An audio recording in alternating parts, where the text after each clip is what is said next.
Vamos a abrir la escritura en el Evangelio de Mateo.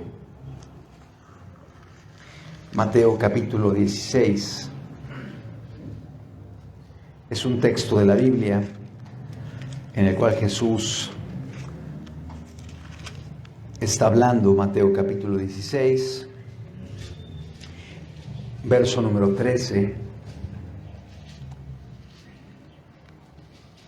Lleva como subtítulo la confesión de Pedro. Mateo 16:13. Viniendo Jesús a la región de Cesarea de Filipo, preguntó a sus discípulos diciendo: ¿quién dicen los hombres que es el Hijo del Hombre?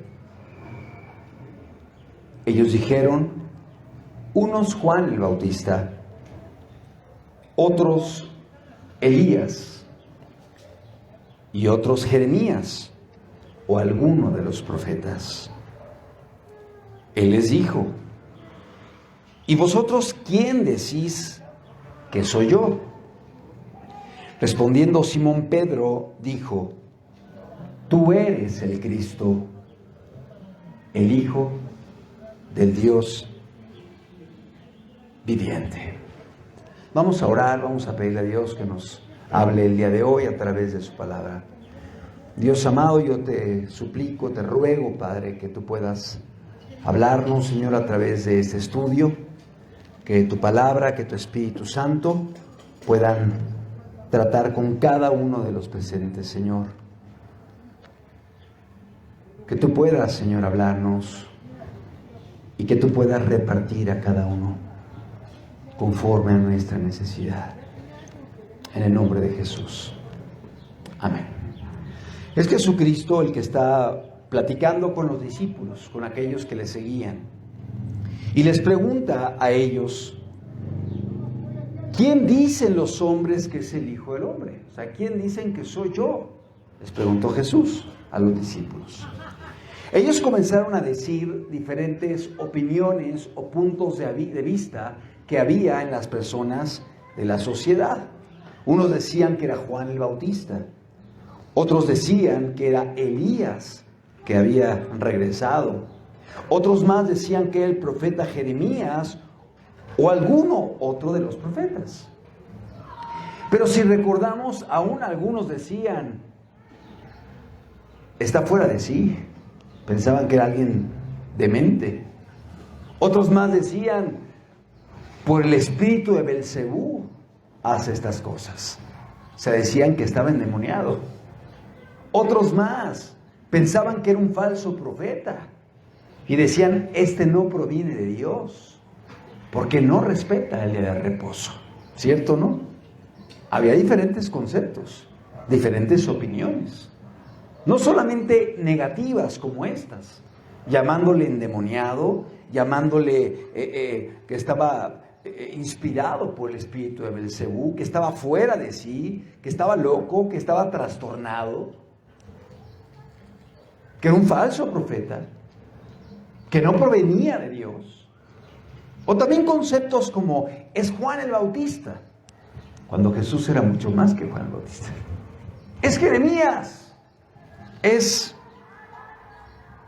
Elías o alguno de los profetas. El día de hoy vivimos una sociedad en la cual observamos un comportamiento muy similar. A la gente le hablas de Jesús y la gente empieza a incomodarse. A veces inclusive comienza a discutir, a debatir, a dar puntos de vista y te dice: no, Él no existió, es un mito, no es cierto. Lo que nos han platicado es nada más una tradición que ha venido de padres a hijos y Jesús nunca existió. Otros más te dirán: era un iluminado, era un maestro, era un hombre sabio, era un profeta. Y hay gente que dirá: ¿era el Hijo de Dios? ¿O es Dios hecho hombre, que vino a caminar en medio de nosotros? Pero no todos piensan así. No todos tienen ese concepto. Algunos tienen un concepto limitado, errado, reducido de Dios. Porque Él sí era un profeta, pero era más que un profeta. Él era un maestro, pero era más que un maestro. Él era un predicador, pero más que un predicador. Él era Emmanuel, Dios con nosotros. Dios caminando en medio de esta tierra, Dios hecho hombre, viniendo a revelarse de una forma personal a la humanidad.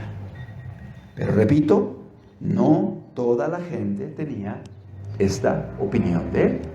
Y esto acontece el día de hoy en medio de nosotros. Es interesante, pero Jesús, sin duda alguna, y lo subrayo, sin duda alguna, y es bueno que lo sepas, es el hombre que mayor impacto ha tenido en la historia de la humanidad. ¿Sí? Ya dije, es Dios hecho hombre. Yo sé que es Dios hecho hombre.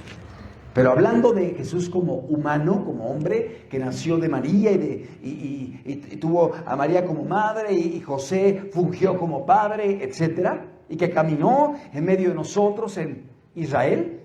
Bueno, este hombre ha impactado la historia de la humanidad como ningún otro. Puedes pensar en quien quieras. Alejandro Magno, Napoleón, Confucio, Aristóteles, Mahoma, Buda. Ninguno de ellos ha impactado la historia de la humanidad como lo hizo Jesús. Y de hecho, esto no lo digo yo, lo dicen grandes historiadores que han hecho estudios del impacto que han tenido las personas en la historia de la humanidad. Y Jesús ha dejado una huella indeleble, imborrable, por más que alguien quiera quitarla. No puede. La Biblia ha querido ser erradicada de muchos lugares, ¿sabías tú eso? La Biblia ha sido quemada, así en piras, en montones. La Biblia ha sido perseguida, quemada. Gente que predicaba la Biblia ha sido condenada a la prisión. La Biblia ha sido prohibida en diferentes países y hoy está prohibida en diferentes lugares. Hoy, en nuestro siglo, hay países como Pakistán, Irak, Irán, Indonesia, donde la gente no puede reunirse como tú y como yo, con libertad, para escuchar la palabra, para adorar a Dios, para levantar sus manos. Esto no es posible. Es más, no puedes tener una Biblia, porque te matan. Pierdes tu trabajo, te quedas sin familia, te corren de tu casa, queman las iglesias. Hoy hay gente que está presa y su delito es que creyeron en Jesús y le entregaron su vida y predican de Él. Hace años veía la foto de unas mujeres pakistaníes de Pakistán que alababan a Jesús y con una mano la elevaban al cielo y la otra mano se la ponían en el cuello mientras alababan. Alababan con una mano levantada y con otra mano en el cuello. Y decía el autor de la foto, o el analista de la foto, esto lo hacen las mujeres en Pakistán porque ellas saben que al haber rendido su vida a Cristo están sujetas a la muerte. Hay el riesgo de que sean asesinadas. Ellas lo saben y mientras alaban a Dios ponen su mano en el cuello como diciendo: Señor, estoy dispuesta a morir por ti. Qué diferente, ¿verdad? Aquí es venir, escuchar. Qué interesante estuvo, qué bonita estuvo la enseñanza. Me voy a casa y puedo seguir mi vida. Pero hay lugares en el mundo donde el ser cristiano implica tener pena de muerte. Amado, Jesús, vuelvo a recalcar, es el hombre que más ha impactado la humanidad en toda la historia que existe. No hay ningún otro hombre que haya tenido el impacto que tuvo Jesucristo en la historia, en el hombre, en las vidas y aún el día de hoy en muchos seres humanos. Jesús le preguntó a los discípulos, ¿quién dicen que soy yo? Había diferentes opiniones, había diferentes conceptos. Pero Pedro le dice, tú eres el Cristo, el Hijo del Dios viviente. Fíjate la aseveración de Pedro, tú eres el Cristo. Cristo significa el Salvador, el Mesías, el que fue profetizado en el Antiguo Testamento por muchos hombres de Dios que decían, vendrá el Mesías, vendrá el Salvador, vendrá el Cristo, alguien esperado, alguien que venía de parte de Dios, Dios en medio de nosotros. Como decía Isaías, Dios mismo vendrá. Dios salvará.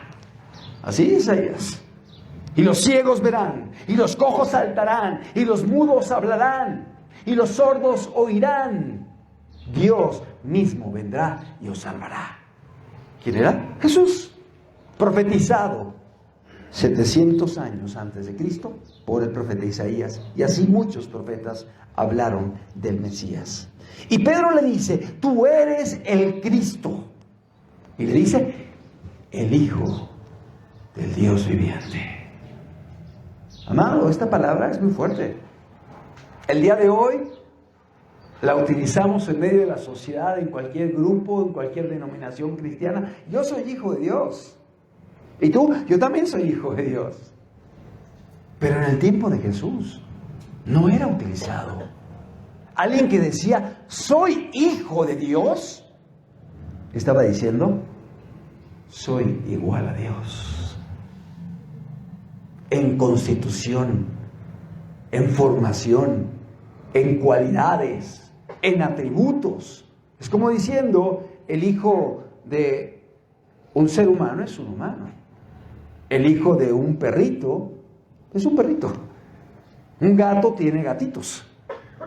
Y tienen genéticamente la información de los padres. Porque es un gatito que es hijo de una gata y un gato. Ok. Cuando alguien decía, yo soy hijo de Dios, estaba diciendo, soy igual que Dios. Tengo los atributos de Dios. Y Pedro le dice, tú eres el Cristo, el Hijo del Dios viviente. ¡Ay, qué palabra! ¡Qué palabra tan fuerte! ¡Qué palabra tan contundente! De hecho, Jesús le dijo, bienaventurado eres Simón, hijo de Jonás, porque esto no te reveló carne ni sangre, sino mi Padre que está en los cielos.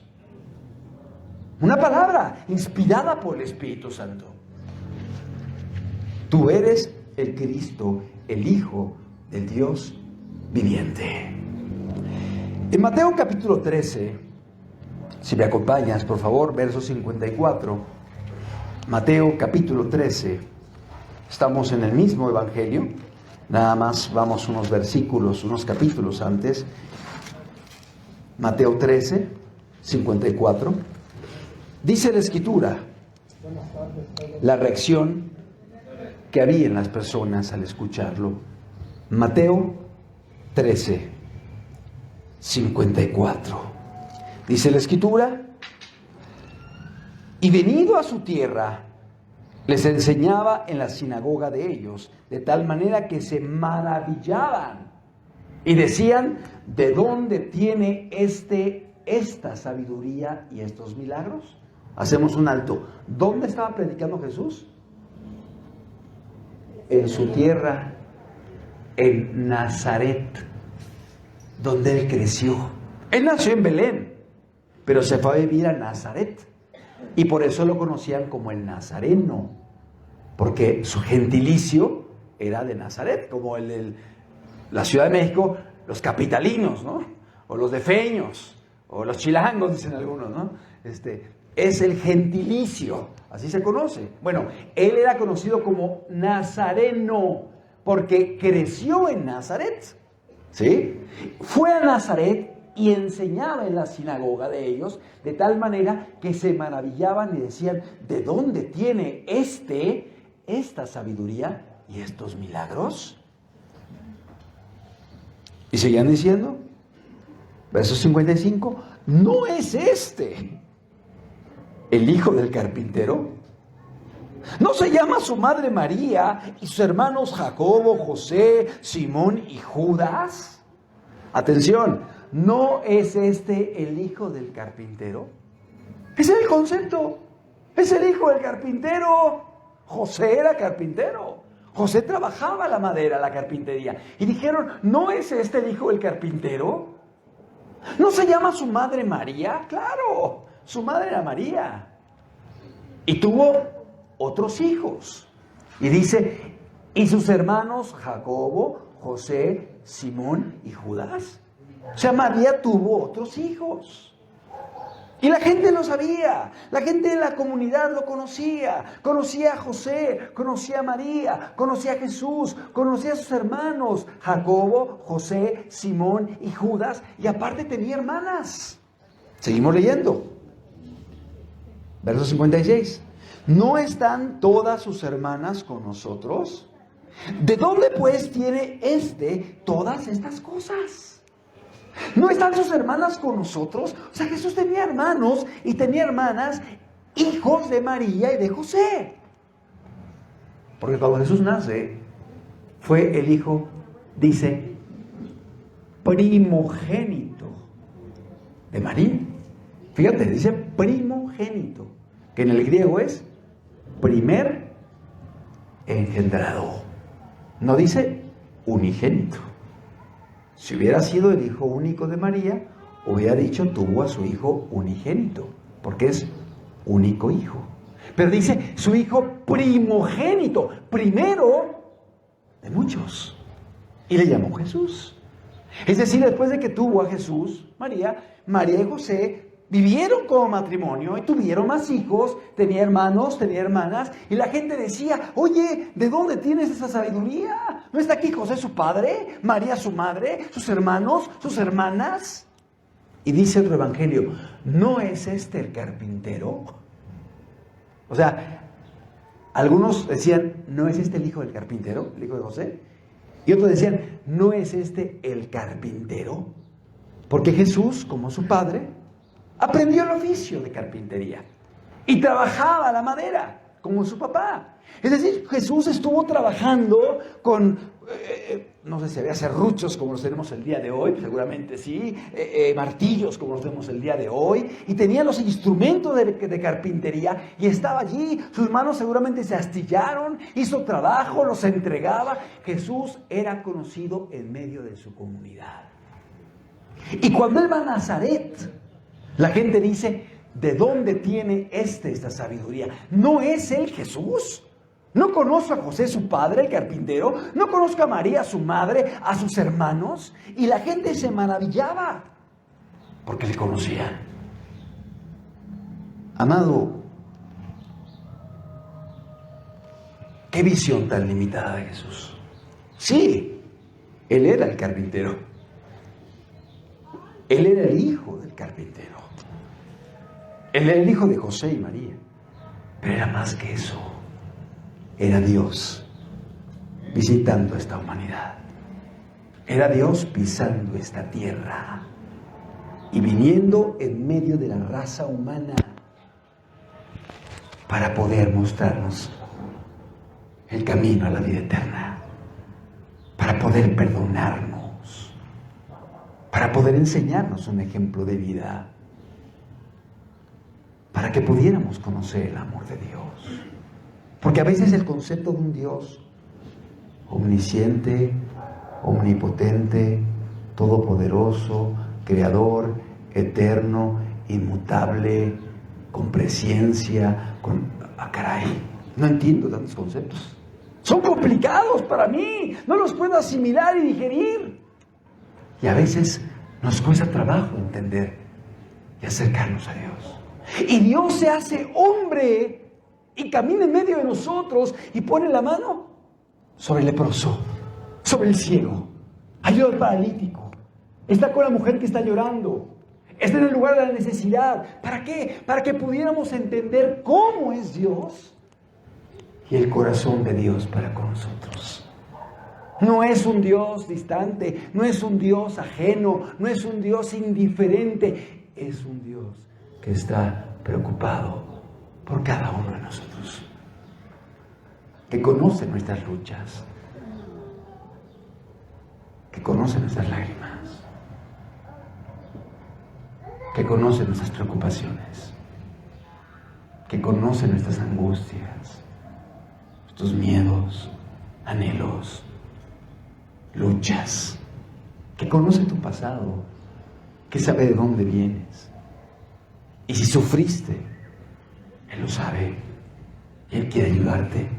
Él te ama. Él te está buscando. Él está en medio de nosotros. Él conoce tu nombre. Él sabe quién eres. Conoce tu historia. Se llama Jesús. Se llama Jesús. Pero la gente decía, ¿no es este el hijo del carpintero? ¿No es este el carpintero? Y dice la Biblia, si continúa leyendo ese pasaje, y no pudo hacer muchos milagros Jesús allí. Y estaba asombrado por la incredulidad que había en la gente. Es decir, la gente lo miraba y lo decía, pues es el vecino de enfrente. Sí, yo lo conozco, vive en el segundo piso. Es el hijo de la barrotera. Así lo veían, o sea, como alguien conocido, porque él vivió en Nazaret. La gente lo ubicaba y lo menospreciaron. Lo menospreciaron. Y no entendían que era Dios caminando en medio de ellos para enseñarnos un camino a la vida eterna. Ha habido en la historia de la humanidad muchos líderes religiosos.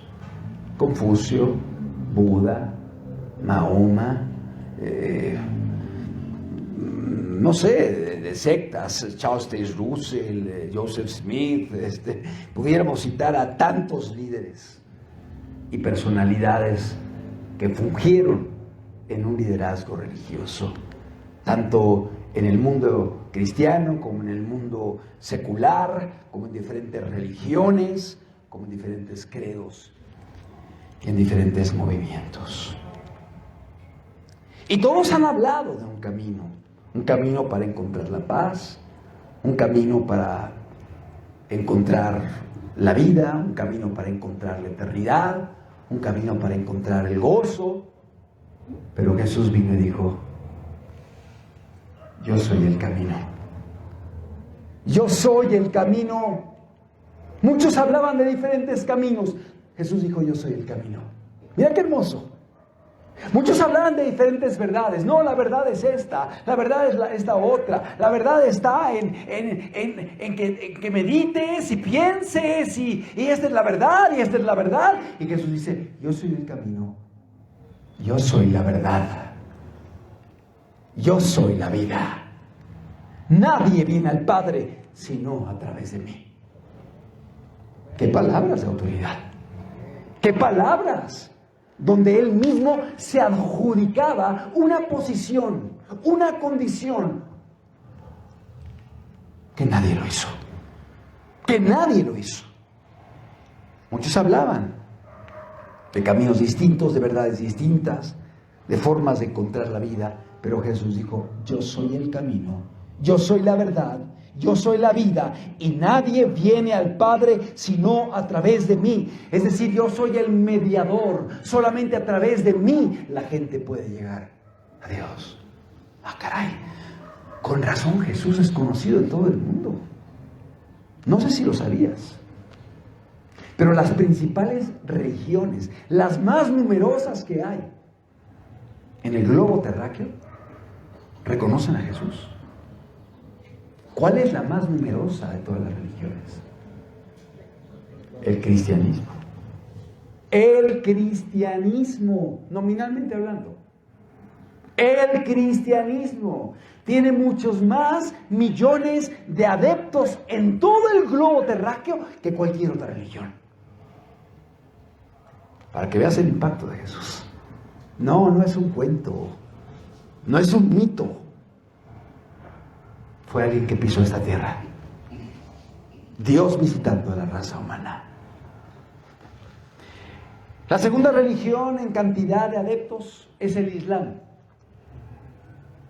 Y si tú le preguntas a un Islam, ¿qué piensas de Jesús? Te va a decir, Jesús es un profeta.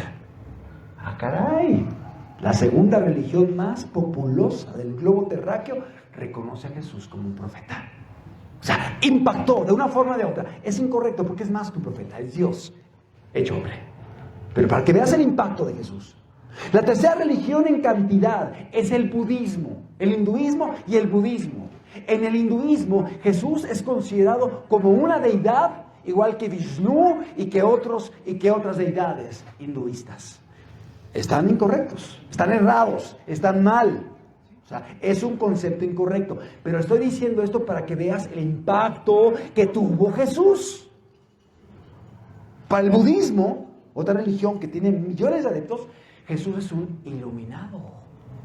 O sea, a donde quiera que veas, Jesús dejó una huella impactante. Pero Él es más que esto.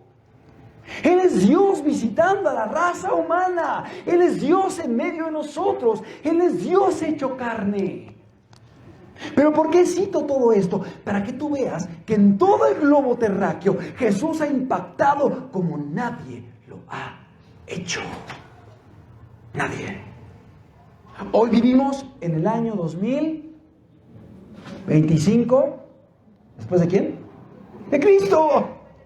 O sea, el calendario en que vivimos nosotros y gran parte del globo terráqueo se rige por Jesús. Vivimos en el año 2025 después de Cristo. Es decir, Él vino y pisó esta tierra y dejó una huella tan fuerte que partió las eras. Antes y después de Él. Año 10 antes de Cristo. Año 500 antes de Cristo. Año 2000 después de Cristo. ¿Sí? Una huella imborrable. Algunos dirán, sí, pero no todos tenemos el mismo calendario. Es cierto, pero gran parte del globo terráqueo maneja este calendario. Y los que no lo manejan tendrán otra creencia, pero aún así hay una huella de Jesús. Un impacto de Jesús. Él es considerado como una personalidad inusual, especial, particular. Como en el tiempo de Jesús, había conceptos cerrados, pero finalmente Él dejó ese impacto. Amado, vuelvo a reiterar, Él dijo, yo soy el camino, yo soy la verdad, yo soy la vida. Pero no solamente dijo eso, Él dijo, yo soy la vid verdadera, yo soy la luz del mundo, yo soy el pastor de las ovejas, yo soy la puerta, yo soy el agua de vida, yo soy el maná que descendió del cielo, yo soy la resurrección y la vida. El que cree en mí, aunque esté muerto, vivirá. Y el que vive y cree en mí, no morirá eternamente. Gloria a Dios. ¡Qué hermoso! ¿Quién dijo esto? ¿Nadie? ¡Nadie! Yo soy la resurrección y la vida. Jesús. El que cree en mí, aunque esté muerto, vivirá. Y el que vive y cree en mí, no morirá eternamente. Amado, está en Jesús.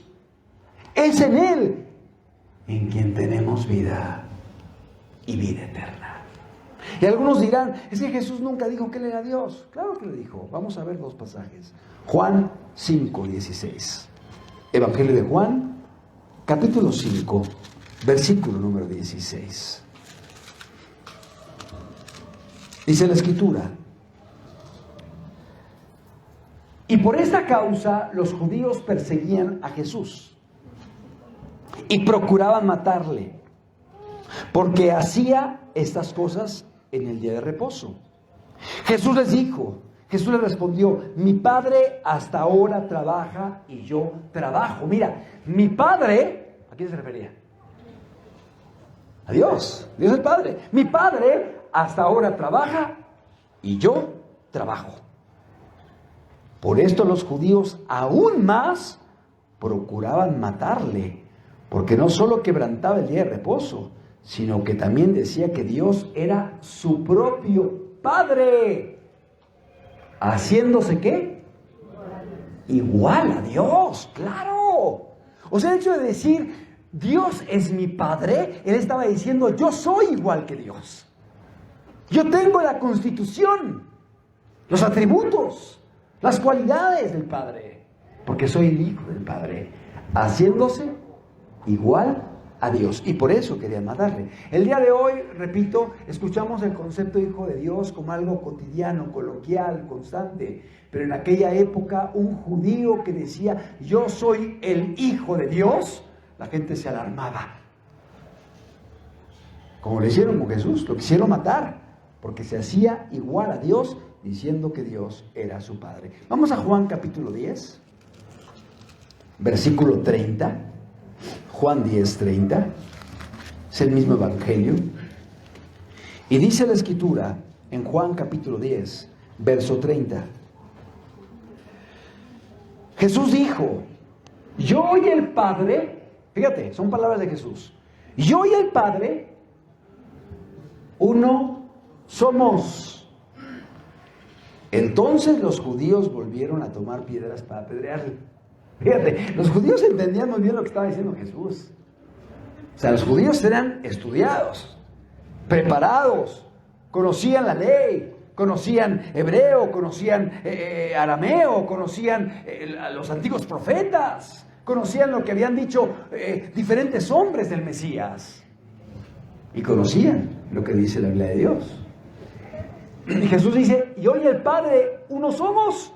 Entonces los judíos volvieron a tomar piedras para apedrearle. Seguimos leyendo. Dice la Escritura, Jesús le respondió, muchas buenas obras os he mostrado de mí, de mi Padre. ¿Por cuál de ellas me apedreáis? O sea, ¿por cuál me quieres apedrear?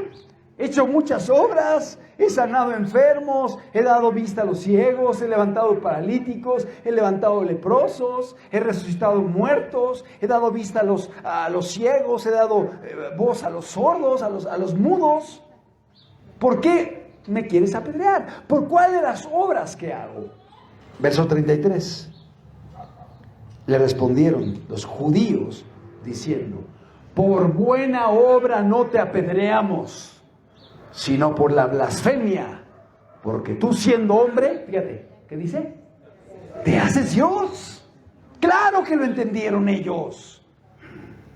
Tú siendo hombre te haces Dios, porque él decía, yo soy el Hijo de Dios, yo soy el Mesías. La samaritana le dijo, cuando venga el Mesías nos enseñará tantas cosas. Jesús le dijo, yo soy el que habla contigo. Cuando ella escuchó eso, quedó impactada y corrió a Samaria y dijo, he encontrado al Mesías, vengan, vengan. Y salió a Samaria. Y cuando lo vieron y lo oyeron, dijeron, es el Mesías. Es el Mesías. Claro. Pero otros le rechazaban, no lo aceptaban y lo condenaban. Cuando Jesús dice yo y el Padre uno somos, es muy importante. Tenemos una diapositiva, no sé si pudiéramos ponerla por favor. Es la segunda diapositiva. Quiero citar a un hombre que se llama Archibald Thomas Robertson. ¿Sí? Archibald Thomas Robertson. Él es un erudito en griego bíblico. O sea, es un conocedor del griego, estudiado y sobre todo enfocado al griego bíblico. Y él dice, uno, cuando Jesús dice, yo y el Padre, uno somos, uno, de Juan 10:30, no indica que son uno en persona o en propósito, sino uno en esencia o naturaleza. O sea, es igual que Dios. Obviamente no es uno en persona porque es Dios en tres personas. El Padre, el Hijo y el Espíritu Santo. No es uno en persona, sino uno en naturaleza, en constitución, en esencia. Obviamente es un erudito. el griego Archibald Thomas Robertson, que claramente creía en la deidad de Dios. Podemos quitarlo, muchas gracias.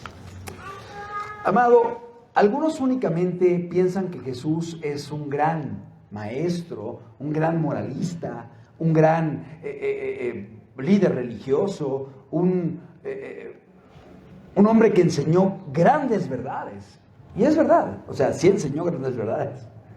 Y sí enseñó cosas hermosas. De hecho, tengo otra cita. Si pudiéramos, por favor, poner la tercera diapositiva, la diapositiva 3.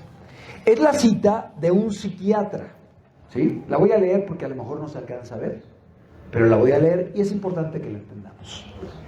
Él es un psiquiatra que se llama James T. Fisher. Quiero, antes de leer la cita, decir, ¿quién es un psiquiatra? Un psiquiatra no es lo mismo que un psicólogo. Un psicólogo estudia una carrera de psicología y aprende terapias para poder ayudar a las personas.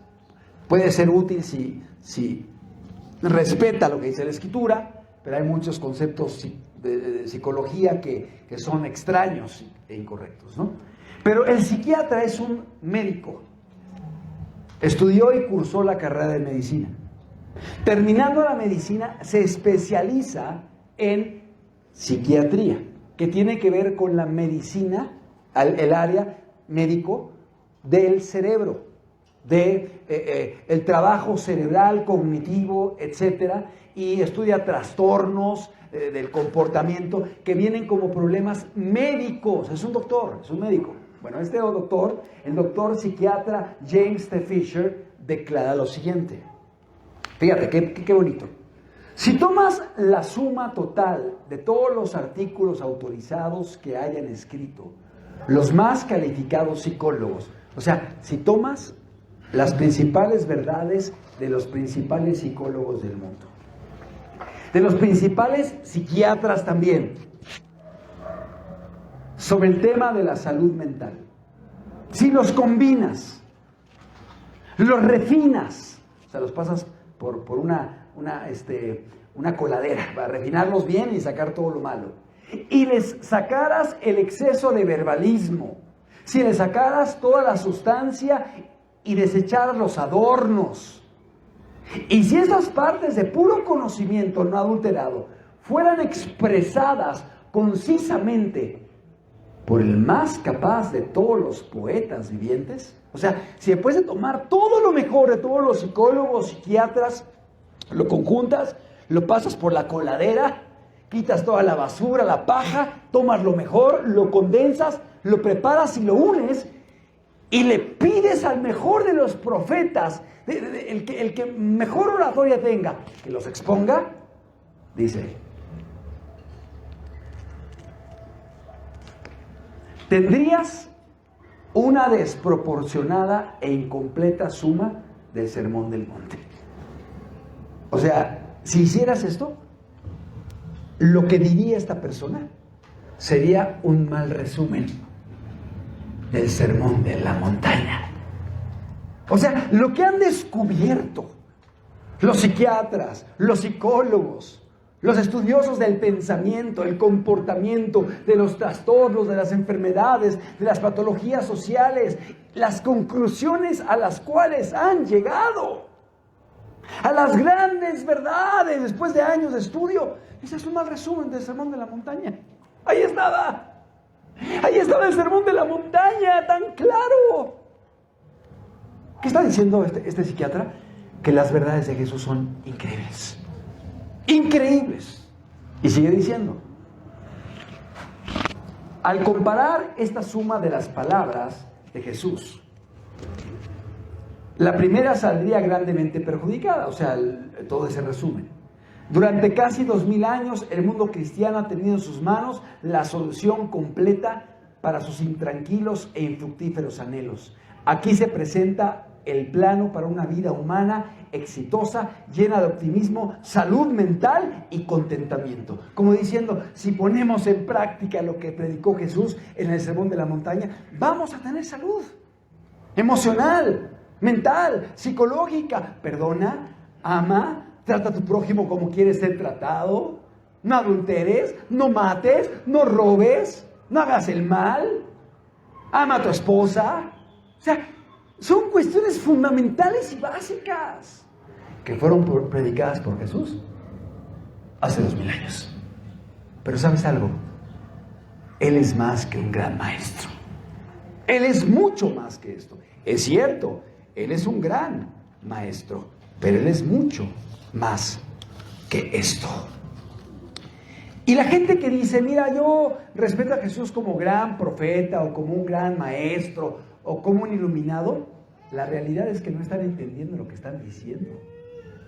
Porque si respetaran a Jesús como un gran maestro o como un gran iluminado o como una persona con grandes verdades, tendrían que entender que Él dijo, yo soy Dios. No hay otro camino. Yo soy el camino. Yo soy el mediador. Yo soy la solución para llegar a la vida eterna, para llegar al Padre, para llegar a Dios. ¿Estamos de acuerdo? O sea, si realmente dijeran, Él es un gran maestro, pues escucha lo que dijo el maestro. Entiende lo que dijo. No puedes quedarte con el concepto. Si crees que Él fue un gran maestro, pon en práctica lo que dijo. Y Él dijo, yo soy Dios. Yo soy el Mesías. Yo soy el Salvador. Yo soy el camino, la verdad y la vida. Vamos a leer lo que dijo un hombre llamado C.S. Lewis, diapositiva 4, por favor. Él es un gran intelectual, una persona muy estudiada, una persona considerada como un escritor muy renombrado en el mundo secular. C.S. Lewis escribió libros, etc. Y él mucho tiempo fue escéptico, fue incrédulo, no creyó en Dios, se burlaba de Dios. Bueno, él llegó a conocer a Dios. Y él dijo, estoy tratando de evitar que alguno diga la gran tontería que la gente dice. Y cita lo que la gente dice. Estoy dispuesto a aceptar que Jesús fue un gran maestro de moral. Cierra la cita. Y él dice, esto es precisamente lo que no se debe decir. Un hombre común y corriente que hubiese dicho todo lo que dijo Jesús, no podría ser un gran maestro de moral. O sería un loco, o sería un mentiroso, o bien, este hombre fue y es el Hijo de Dios. Y claro, él creía que era el Hijo de Dios. ¿Pero qué estaba diciendo? O sea, no podemos decir fue un gran maestro. Oye, si es un gran maestro, fíjate lo que dijo. Léelo con claridad y entiende que él mismo dijo, yo soy Dios. Entonces, vemos que es importante que entendamos quién es Jesús para acercarnos a Él. Para entender que el estar aquí no es acercarnos a una religión, no es acercarnos a un grupo, no es acercarnos a una doctrina, a una teoría bíblica. Es acercarnos a un Dios que está vivo, a un Dios que está en medio de nosotros, a un Dios que nos conoce, a un Dios que te ama, a un Dios que te está buscando, a un Dios que desea cambiar tu vida y transformarla, un Dios que independientemente de tu pasado tiene el poder para hacer milagros.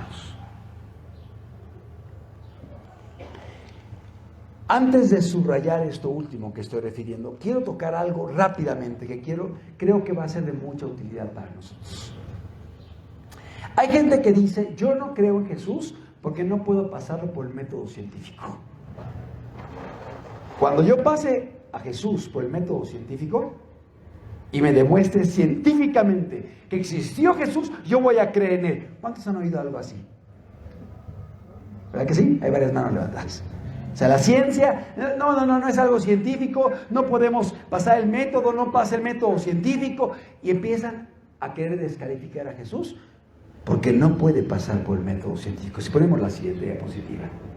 El método científico puede aplicarse solamente en aquello que puede repetirse y observarse. O sea, ¿existe la gravedad? Bueno, vamos a utilizar el método científico. A ver, si yo tomo un objeto y lo suelto, el objeto caerá a una velocidad tal, y si yo tomo otro objeto, pasa lo mismo, y empiezo a repetir, y a observar, y a analizar, y llego a la conclusión de que sí hay ley de la gravedad, y los cuerpos caen a cierta velocidad, porque puedo observarlo y repetirlo. Es el método científico. Observación, análisis, conclusiones, repetición. Es el método científico.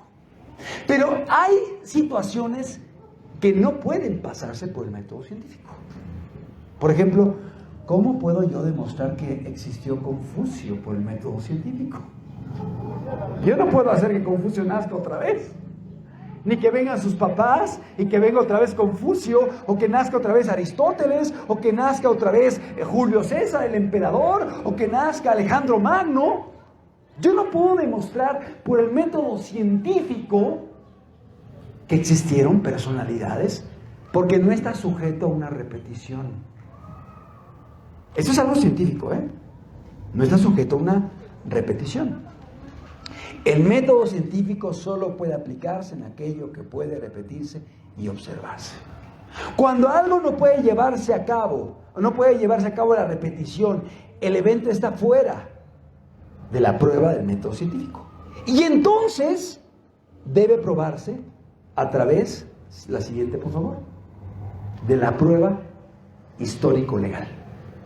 Es una prueba que permite que a través de ciertos principios legales, históricos, pueda confirmarse y corroborarse que algo existió. El día de hoy la gente duda que existió Confucio, que existió Platón, Aristóteles, Alejandro Magno, Napoleón. No, la gente no lo duda. Tú le dices, no, como dijo Aristóteles. Sí, sí es cierto, como lo dijo el filósofo griego Aristóteles. Y en las escuelas lo citan. ¿Sabías tú que de Aristóteles hay muchísimas menos pruebas históricas que de Jesús? No, es que Platón afirmó en el año tal, en Grecia antigua. ¿Sabías tú que si comparas las pruebas históricas de Platón, son bien poquitas, y las de Jesús son increíbles? O sea, la gente el día de hoy acepta la existencia de personas, de personalidades que tienen mucha menor prueba histórico-legal que la que hay de Jesús. Para confirmar que alguien existió, tiene que pasar por la prueba histórico-legal. La siguiente, por favor. La prueba histórica legal depende de tres tipos de testimonios: los testimonios orales, los testimonios escritos y la exhibición de objetos que confirmen la existencia de tal persona.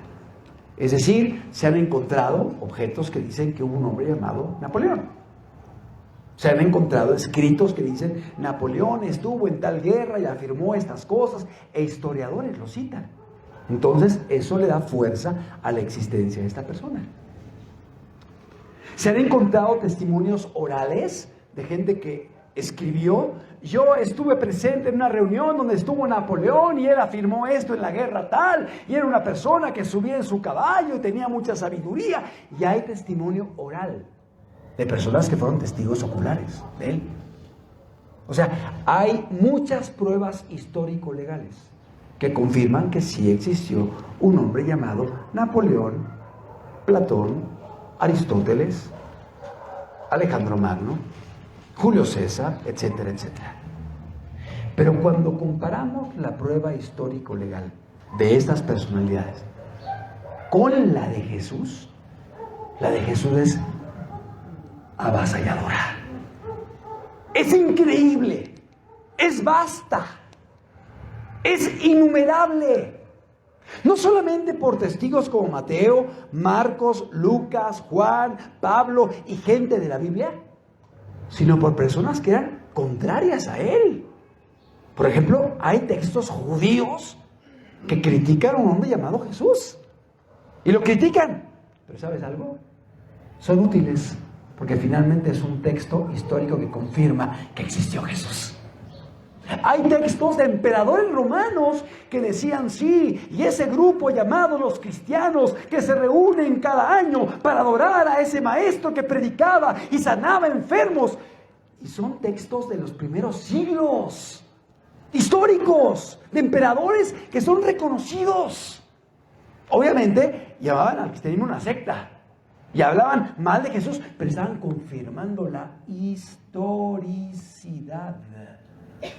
Existió, fue un hombre en medio de nosotros, es un hombre histórico, y hay más pruebas histórico-legales que de muchas personalidades que ni siquiera se cuestionan el día de hoy. ¿Estamos comprendiendo?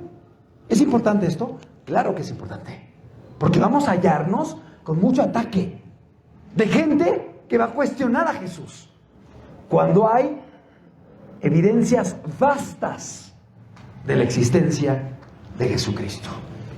Y cuando entendemos que no solamente hay evidencias histórico-legales y que Jesús pasó a través de toda la prueba histórico-legal, podemos tener certeza de que nuestra fe no es una fe ciega, es una fe que está fundada en muchas evidencias.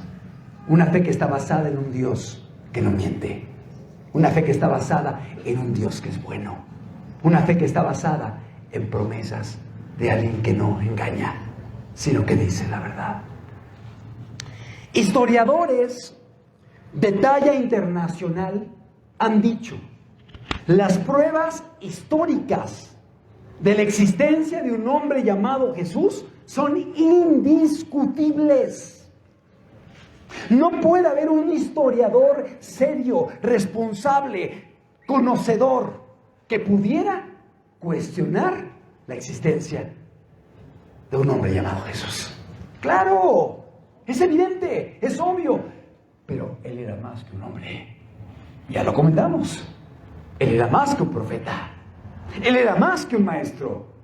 Él era Dios visitando a la raza humana y pisando esta tierra para darle al hombre la oportunidad de la vida eterna. Yo quiero recomendarte un libro que se titula Más que un carpintero. Y va de acuerdo con el tema que estamos estudiando el día de hoy. Más que un carpintero. Este libro lo escribió un hombre llamado Josh McDowell. Él vive todavía. Es un académico, es un universitario que estaba en debates en diferentes países, en diferentes universidades, defendiendo la fe cristiana, y él da pruebas numerosas acerca de la historicidad de Jesús y diciendo: Él es Dios. Él es Dios en medio de nosotros. Este libro, Más que un carpintero, de Josh McDowell, es parte de un libro que se llama Evidencia que exige un veredicto, que Josh McDowell también escribió. Es mucho más grueso, mucho más amplio y mucho más profundo, pero este nada más es algunos capítulos de ese libro. Te lo recomiendo. Cómpralo, adquiérelo, estúdialo. Te va a servir para tener fundamentos sólidos en cuanto a la existencia de Jesús. Sí, en cuanto a Jesús hay abundantes pruebas y evidencias de su ministerio, de sus enseñanzas, de su muerte, de su resurrección. Él vino a esta tierra, pero vino con un objetivo: para enseñarnos el camino a la vida eterna, para darle a la raza humana la oportunidad del perdón de los pecados, para poder transformar las vidas y los corazones, para poder enseñarnos un ejemplo de amor, de servicio, de entrega, de misericordia, de obediencia. Y cuando estudiamos a Jesús, es no solamente adquirir conocimiento, es entender que hay ciertas verdades que Él desea que sean prácticas en nuestra vida, que sean cotidianas en nuestra vida. Es decir, Él no vino solamente a traer teoría, Él vino a enseñarnos un camino práctico de amor, de servicio, de entrega, de misericordia. Él vino a esta tierra con un propósito: traer un mensaje de esperanza a la humanidad. Cuando Él vino hace 2000 años a esta tierra, Él dijo: el reino de los cielos se ha acercado. Arrepentíos y creed. Es decir, a través del arrepentimiento, el hombre, el día de hoy, puede ser perdonado, puede ser transformado y puede llegar a ser parte del reino de Dios. El reino de los cielos se ha acercado, es decir, está a la mano, está próximo, pero hay dos condiciones: arrepentíos y creed. ¿Qué es el arrepentimiento? El arrepentimiento es que tú puedas identificar aquellas conductas y comportamientos que tú has llevado que no han sido agradables delante de Dios. Que le pidas perdón a Dios. Que le digas: Señor, yo quiero cambiar. Señor, yo quiero ser diferente. Señor, yo quiero comenzar a caminar obedeciendo tu palabra y entendiendo que tu voluntad es buena para con mi vida. Esto es arrepentimiento. Pedirle perdón a Dios, confesarle a Él tus pecados y tomar la decisión de empezar a caminar de una forma distinta, diferente. Arrepentíos y creed. Lo segundo es la fe. Y ahorita voy a explicar por qué hay que tener fe y en qué hay que tener fe para ser perdonados. Él vino a traer un mensaje de esperanza. Amado amigo que estás aquí en el kiosco, y yo sé que hay gente que me escucha allá afuera también. Quizá venimos de una historia de drogas, de robos, de fornicaciones, de infidelidades, de diferentes pecados. Dios conoce nuestro pasado y sabe de dónde venimos, pero Él quiere darte una vida nueva. Él quiere cambiarte. Él puede hacerte una nueva criatura. Él puede hacer de ti una persona diferente y distinta. Él tiene el poder. Y Él viene a darte hoy un mensaje de esperanza. Hay oportunidad para ti. Dios puede perdonarte y quiere perdonarte. ¿Cuántos lo creen? Este es nuestro Dios. 2. Jesús vino. Dios se hace hombre, viene a la tierra para enseñarnos cómo quiere que caminemos. Y por ello es importante estudiar la vida de Jesús, saber qué enseñó, cómo vivió, cómo amó, cómo estuvo con la gente, cómo estaba en el lugar de la necesidad. Y que podamos entender que Él es nuestro ejemplo, que debemos caminar detrás de Jesús, poniendo los ojos en Cristo Jesús. Él vino a dejarnos un ejemplo de vida. No vino solamente a traer teoría. Él vino a vivir lo que Él predicaba. Hay que amar al prójimo. Y Él amaba al prójimo. Hay que perdonar. Y Él perdonaba. Hay que servir. Y Él servía. Es decir, Él vino a enseñarnos físicamente, con su vida, el ejemplo para que podamos caminar. En una ocasión, Él comenzó a lavar los pies de los discípulos, una actividad que hacían los esclavos. Y Él, que era el maestro, se pone a lavar los pies de Pedro, de Juan, de Judas. Se arrodilla y comienza a lavar sus pies. Y los discípulos dicen: no, tú no puedes hacer esto.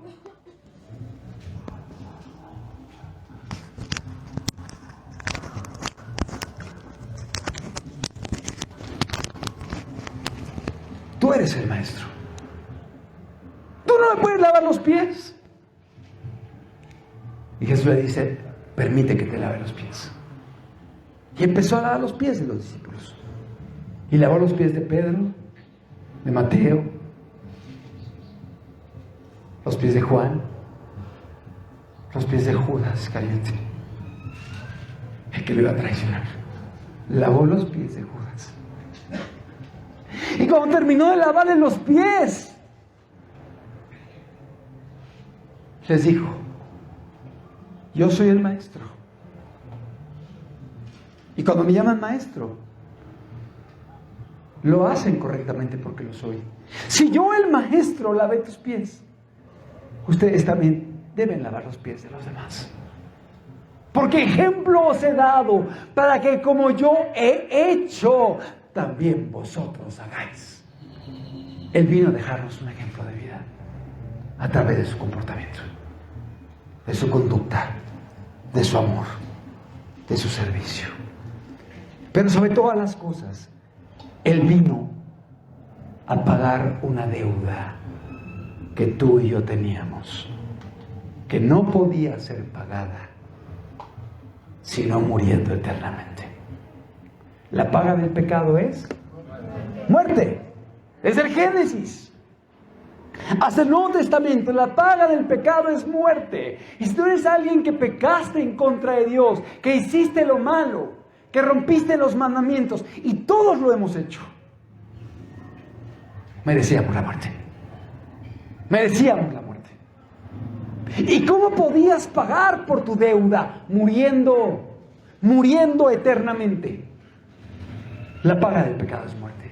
Y es entonces que Jesús entra a la escena en la historia de la humanidad.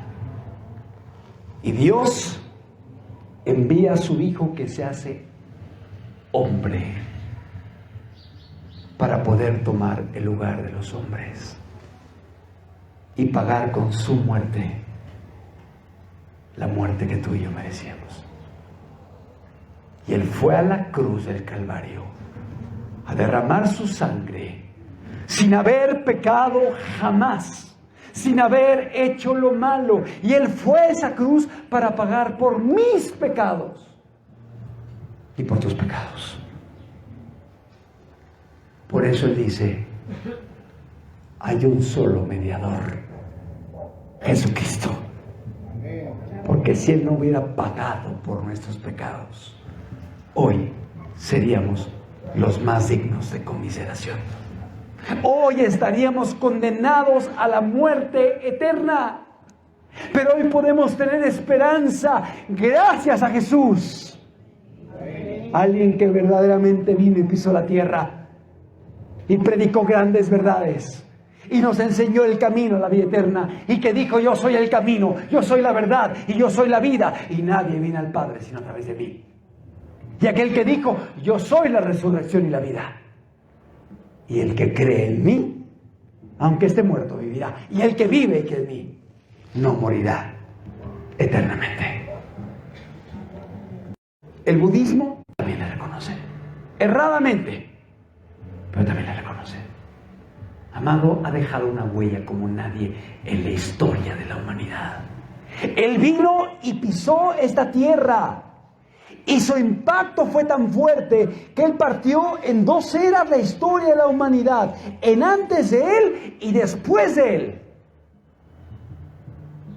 Antes de Él y después de Él. Porque era Dios. Dios visitando a la raza humana. Podemos quitarlo. Podemos poner la siguiente. El judaísmo tiene a su iniciador, Abraham, y su tumba está ocupada. Murió en el 2000 a.C. El budismo tiene a su fundador, Siddhartha Gautama Buda, que murió en el año 483 a.C. Sus restos están en la India. Está la tumba, están sus restos. El Islam tiene su fundador, Mahoma, que murió en el año 632 después de Cristo. Existen su tumba y sus restos, que están en Medina, en Arabia Saudita. La tumba está identificada, ahí están los restos de Mahoma. El cristianismo tiene a su fundador, que se llama Jesús, y la tumba también existe, pero la tumba está vacía. La tumba está vacía, porque Él dio su vida por nosotros, pero al tercer día se levantó victorioso de la muerte. Se levantó glorioso, y el día de hoy está vivo. ¿Y sabes por qué está vivo? Para confirmar que todo lo que Él dijo se va a cumplir y es cierto. Y podemos creer y confiar en Él, que todas sus palabras son sí y son verdad. Y así como Él partió la historia de la humanidad en antes y después de Él, Él sigue hoy partiendo la historia de cada uno de los presentes. Cuando Él llega a nuestro encuentro y tenemos un encuentro con Jesús, entendiendo que Él es Dios, Dios hecho hombre, y su amor por mí, eso viene a transformar mi historia. Y cuando alguien tiene un encuentro con Él, no con una religión, no con una teoría, sino con un Dios vivo que hace milagros el día de hoy, la persona igualmente es transformada y puede decir: yo era antes de Cristo adúltero, ladrón, golpeador, grosero, rencillosa, mal hablado. Pero Jesús llegó a mi vida y después de Cristo, ahora yo soy así. Puedo perdonar, amo a mi esposa, amo a mis hijos, trabajo con honestidad. Así como Cristo lo hizo en la historia de la humanidad, lo sigue haciendo el día de hoy en la historia de cada uno de nosotros. Qué importante es que podamos entender a quién nos acercamos. No es cualquier hombre, no es solo el hijo del carpintero, es el Mesías, es el Salvador, es Dios hecho hombre, el cual está vivo, hoy está aquí y sigue transformando corazones de aquellos que se acercan a Él para rendirle su vida, para pedirle perdón, para confesarle su pecado y para decirle: Señor, quiero cambiar, quiero ser diferente y creo en lo que tú hiciste en la cruz por mí, que tú pagaste por mí, para darme hoy una nueva oportunidad. ¿Por qué no cerramos nuestros ojos? Ahí en tu lugar, cierra tus ojos.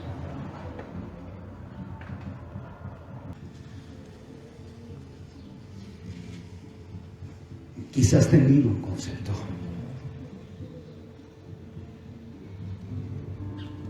limitado de quién es Él.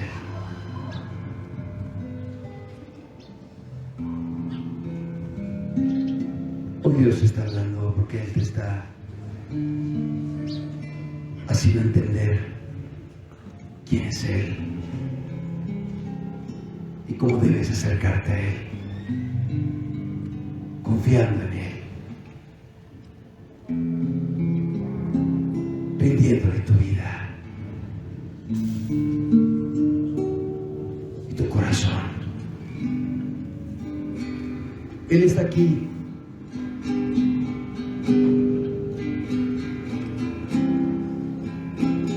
Él te está buscando. Él te está llamando. No importa de dónde vienes, no importa tu pasado. Hoy Dios quiere cambiar tu vida, quiere cambiar tu corazón. Dile: Señor, entra a mi vida, Señor. Cámbiame,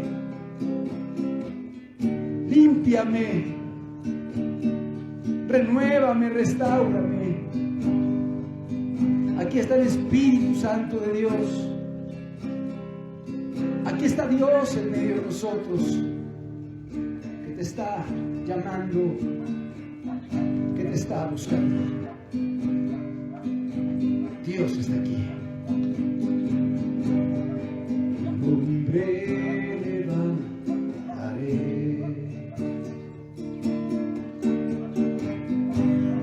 Me deleito en adorarte.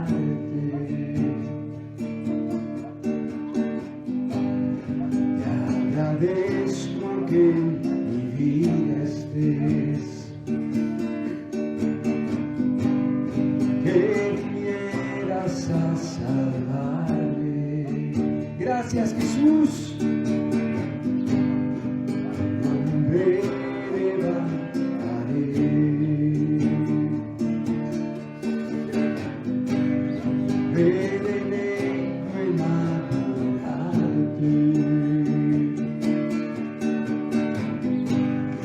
te agradezco que en mi vida estés,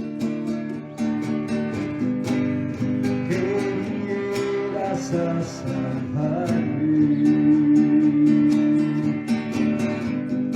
Dejaste el trono para mostrarnos la luz de tu trono a la cruz, y mi deuda pagar, de la cruz al morir, de la muerte a tu trono. Tu nombre levantaré. Dejaste el trono para mostrarnos la luz de tu trono a la cruz, y mi deuda pagar, de la cruz al morir, de la muerte a tu trono.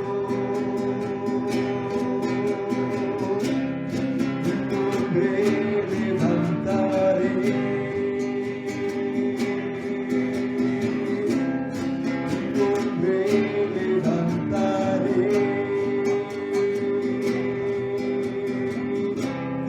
Tu nombre levantaré. Dile, Señor, te rindo mi vida, te rindo mi corazón. Abro la puerta de mi vida para que entres en ella.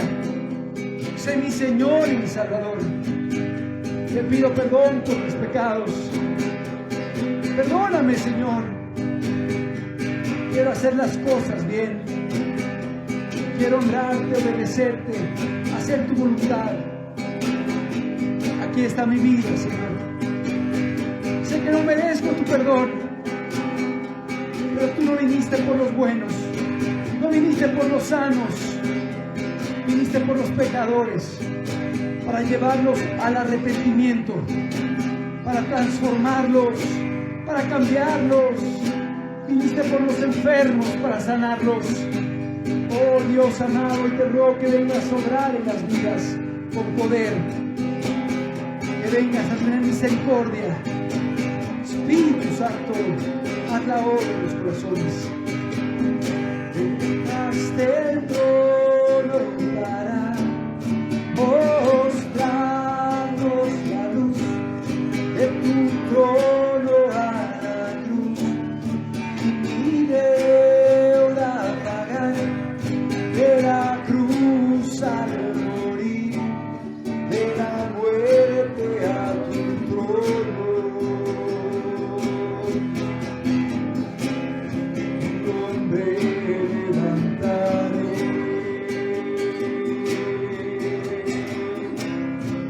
Tu nombre levantaré. Tu nombre levantaré.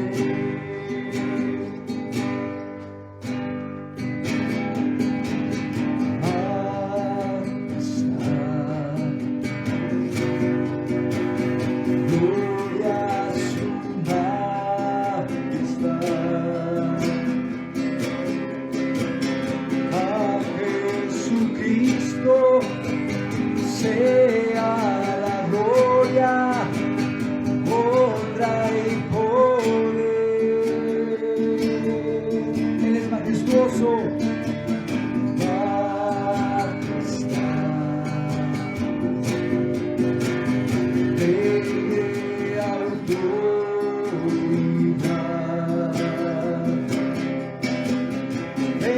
Por su trono, por los suyos, su nombre adorar.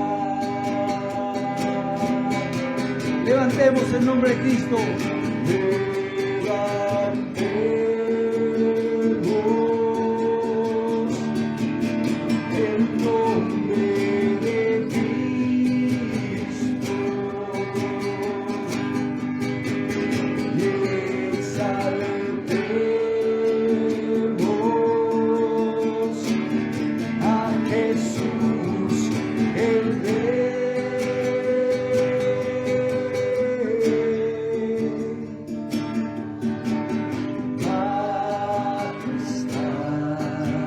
Gloria. Gloria a su majestad.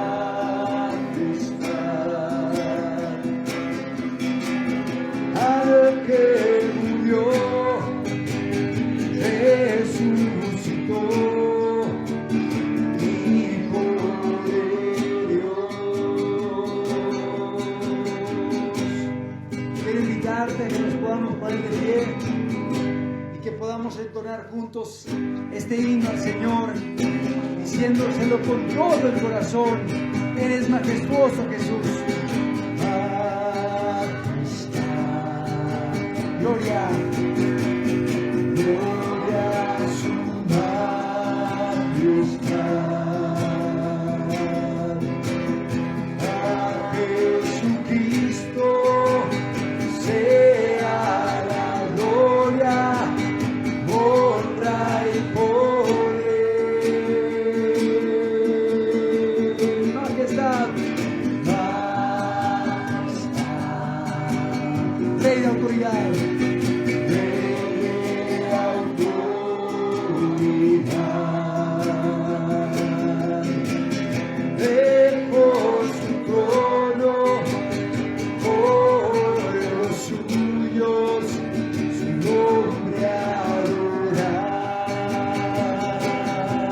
Adoremos.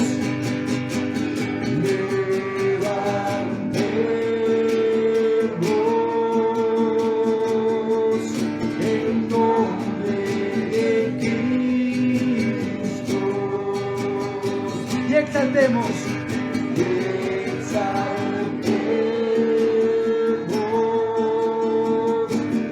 a Jesús el Rey.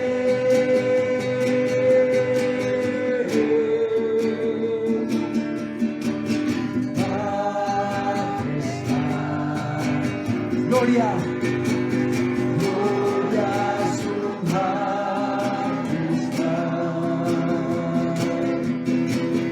Al que murió, resucitó, Hijo de Dios. Al que murió,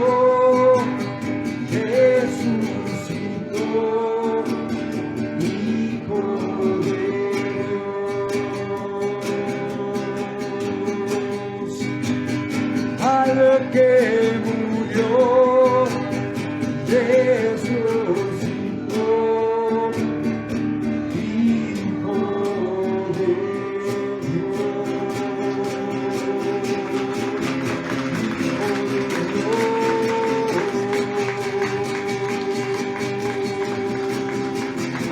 Hijo de Dios.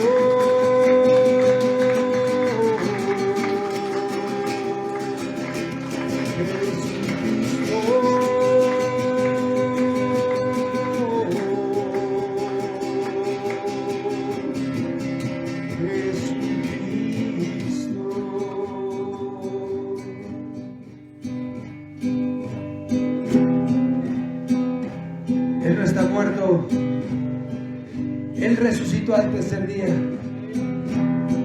Él te ama, Él te ha estado buscando, Él te ha estado llamando de diferentes maneras. Atiende hoy a su voz. Toma decisiones, ríndele tu vida, entrégale tu corazón. Confía en Él.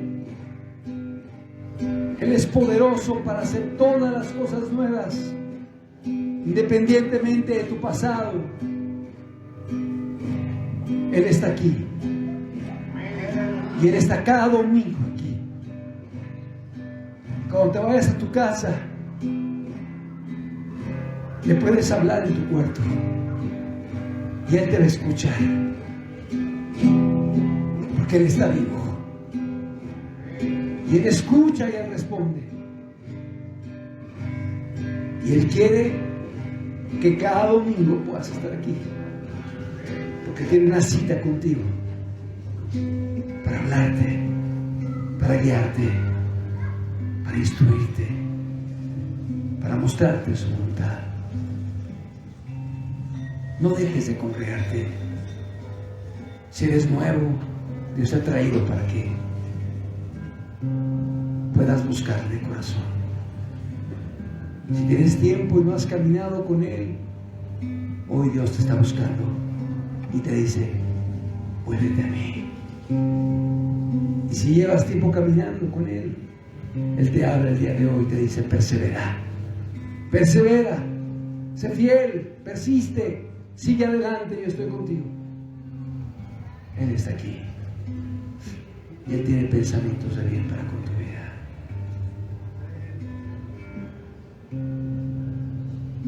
Él te ama, confía en Él. Gracias, Padre, por tu palabra. Gracias por tu presencia en medio de nosotros. Gracias por lo que nos has hablado. Gracias por cada vida que has traído, Señor. Gracias por este lugar, Señor, que tú permites que exista para que se predique tu palabra, Señor. Gracias por los hermanos que predican, por cada uno de mis hermanos aquí. En el nombre de Cristo Jesús.